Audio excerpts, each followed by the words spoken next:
মনে হতে পারে রং আর তুলি দিয়ে ক্যানভাসে প্রাণের সঞ্চার করেছেন শিল্পী।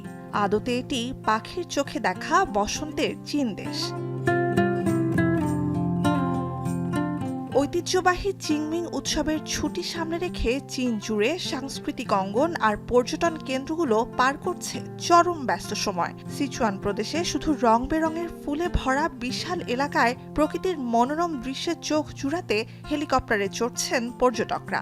সাংহাইতে চলছে চেরি ব্লসম ফেস্টিভ্যাল, যেখানে রাতের আঁধারে ভিন্ন রূপে চেরি ফুলের সৌন্দর্য দেখার সুযোগ পাচ্ছেন দর্শনার্থীরা। সপ্তাশ্চর্যের একটি গ্রেট ওয়াল অব চায়নাও ভরে উঠেছে বসন্তের ফুলে।在观看杏花之余，还可以去爬爬长城，既能体会历史的厚重感，又能看到春花漫山遍野盛开的。স্থলসীমান্তে যুক্ত না থাকলেও চীনের আঞ্চলিক প্রতিবেশী দক্ষিণ পূর্ব এশিয়ার আরেক দেশ জাপানকেও ছুঁয়েছে ঋতুরাজ বসন্তের সৌন্দর্য, যেখানে বসন্ত মানেই চেরির মৌসুম, স্থানীয় ভাষায় হানামি বা ফুল দেখার সময়। রাজধানী টোকিওর বুকে মেগুরো নদীর তীর ঢেকে আছে সাদা গোলাপি ফুলে। ৪ কিলোমিটার দীর্ঘ এলাকায় সারি বেঁধে দাঁড়িয়ে আছে ৮০০ চেরি গাছ, সদ্যই পাপড়ি মেলা সতেজ ফুল নিয়ে।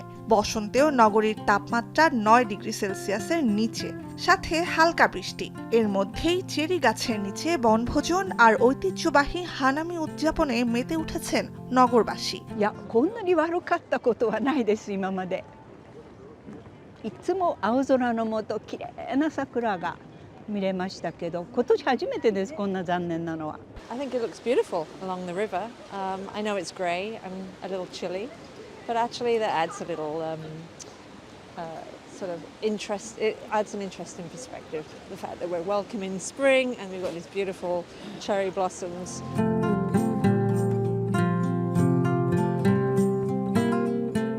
এশিয়া থেকে ইউরোপ মহাদেশ ছাড়িয়েছে চেরির সৌন্দর্য। জার্মানির বন শহরে ৩০০ চেরি গাছ রূপ বদলে দিয়েছে ওল্ড টাউনের। ১৯৮৬ সালে শহরটিতে প্রথম চেরি গাছ রোপণ করা হয়। সময়ের সাথে প্রতি বসন্তে গোলাপি ফুলের সাগরে পরিণত হয় বিশাল এলাকা। নগরীর বাসন্তী রূপের সাক্ষী হতে ২ সপ্তাহের এ মৌসুমে দূর দূরান্ত থেকে বনে ছুটে যান লাখ লাখ দর্শনার্থী।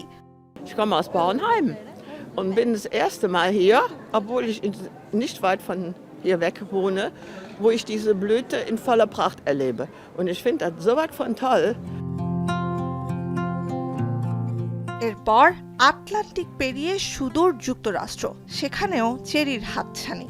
Tree. I didn't know that other people knew about the tree. I knew about Stumpy just from coming here for so long, but I didn't know it had a name until, last year when they were getting rid of it. So that was kind of funny.